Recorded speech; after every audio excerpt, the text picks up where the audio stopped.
This 90-second summary sponsor special is provided to you by Main Street Insider.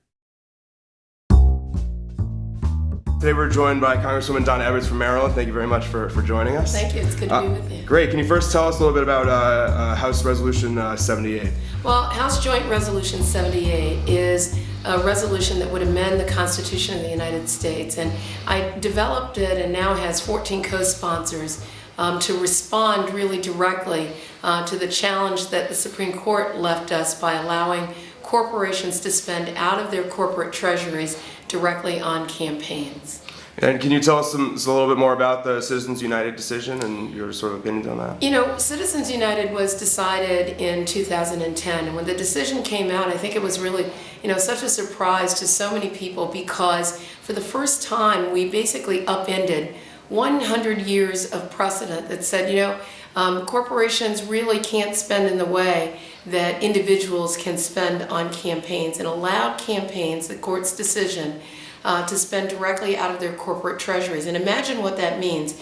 If you're a big pharmaceutical interest or oil and gas company or banking or financial interest, you can go into your corporate treasury, really rob from your shareholders, and spend directly on political campaigns. And what that's meant over this last year, we've seen now one election cycle, and now we're in another one in which corporations are doing this. It really distorts the process. Unlimited amounts of money coming in, undisclosed, so there's no transparency.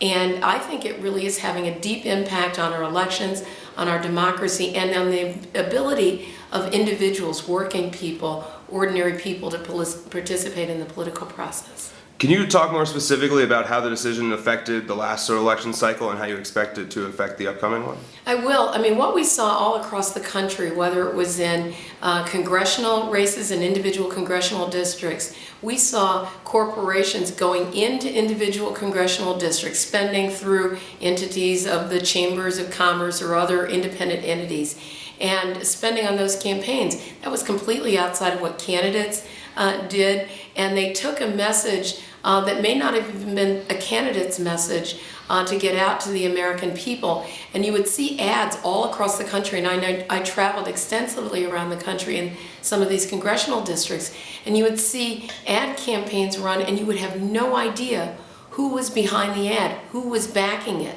And so when you're in a local area and you're an ordinary citizen having to make a decision about a candidate, it's actually important for you to know who's backing them. And Citizens United has actually enabled that kind of spending all over. Now we're seeing that multifold in the presidential campaigns, where groups like Americans for Prosperity and other groups are sprouting up all across the country, and they've made a commitment to raise millions and millions of dollars to spend to defeat President Obama, or to support or defeat one of his opponents. And I think it really does distort the process. This cycle already, we've seen some $300 million raised, which is a record amount of money of independent, unidentified corporate money that's going to be spent in this election cycle. And we're only in the third quarter of the year. We've got another quarter to close out this year and all of 2012. And so the spending is going to be extraordinary, and it really is polluting the process. When some unions sort of supported the Citizens United decision because it also gives them some more leeway to support candidates of their choosing, how are they supporting your amendment? Well, I think that everybody who's engaged in politics right now, you play by the rules of the hand that you're dealt. And so I'm not saying to people we have to unilaterally disarm. That means that, unions to the extent they can, or corporations to the extent they can, are going to do what's allowed under the Constitution and the law. The problem is that I can't imagine any circumstance, frankly, where unions that are made up of working people who contribute, $10 or $25 for their union dues will have near the capacity of an oil or gas company that are making record profits, or pharmaceutical companies or financial interests to be able to spend the amount of money that's in the corporate sector. I mean, what we've seen this year is that even though incomes have declined tremendously for working Americans, corporate treasuries are growing exponentially. They've got a lot of money to spend.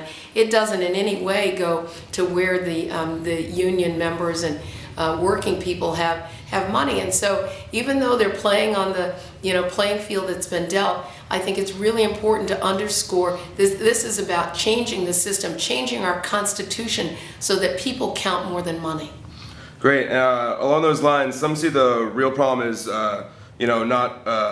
the real problem is not just corporate money in politics, but the idea of corporate personhood in general. Can you? Why did you choose not to sort of combat that idea of corporate personhood? The amendment that I have really addresses directly the Citizens United decision. Now, if we were able to get enough co-sponsors and begin to get through the process, I could easily imagine that idea would actually be incorporated at some point or other in the constitutional amendment process as we move through the legislature. This is a really tremendous hurdle. We haven't amended the Constitution since 1992, and that had to do with congressional salaries.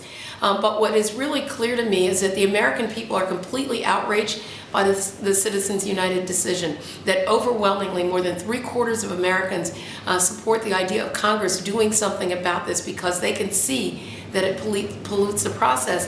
And so I'm actually committed to continuing to move forward on this constitutional amendment. And if by some chance we end up getting so many co-sponsors and are able to move it through our judiciary committees and our process, and that becomes revised so that we make it stronger, I'm all for that.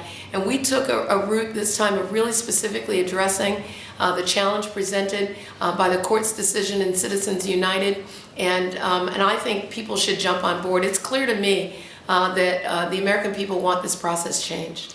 Great. As you mentioned, passing a constitutional amendment is difficult. What plans do you have to get beyond, to pass that sort of hurdle? Well, people do say, and I do too, that passing a constitutional amendment is really difficult, but passing regular legislation is really difficult. If you just take a look at our health care bill that we passed a year ago, the Affordable Care Act, I know that my colleague John Dingell told me that he first started working on health care reform in 1954 when he came into Congress. And so is passing a constitutional amendment a tremendous hurdle? Sure it is, but no more hurdle than passing any kind of legislation or anything that is actually going to upend the system. And so this may be a long-term fight, but I think for the American public, for our elections, for our democracy, it's a fight worth engaging in. And along those lines, how highly are you prioritizing this amendment in your legislative agenda? Oh my gosh, the reason that I'm talking about it now is because, I continue to reach out to co-sponsors, continue to ask working people out in our communities, people who are organizing, people who represent folks to be out there in congressional districts demanding of their members of Congress, why aren't you supporting this constitutional amendment, House Joint Resolution 78? Because I don't think this is an inside game. To do something like this that's going to upend corporate power in this country is not an inside game. We need people engaged in every single congressional district across the country. Great. And do you have anything else you want to mention about the bill? Anything that we left out? Well, I think it's important for us to underscore that corporations have played a really distorting role in our elections and our politics, almost to a point where the average American person, the electorate, doesn't think that their voice counts at all. We have to restore confidence in our system, and I think the way we begin to restore that confidence is that we put in perspective the role of corporate money in terms of creating jobs and building opportunities for the American people, but they don't need to be engaged in our elections and politics. Great. Thank you very much for talking with us. Thank you. For more information on House Joint Resolution 78, the constitutional amendment to overturn Citizens United, go to mainstreetinsider.org.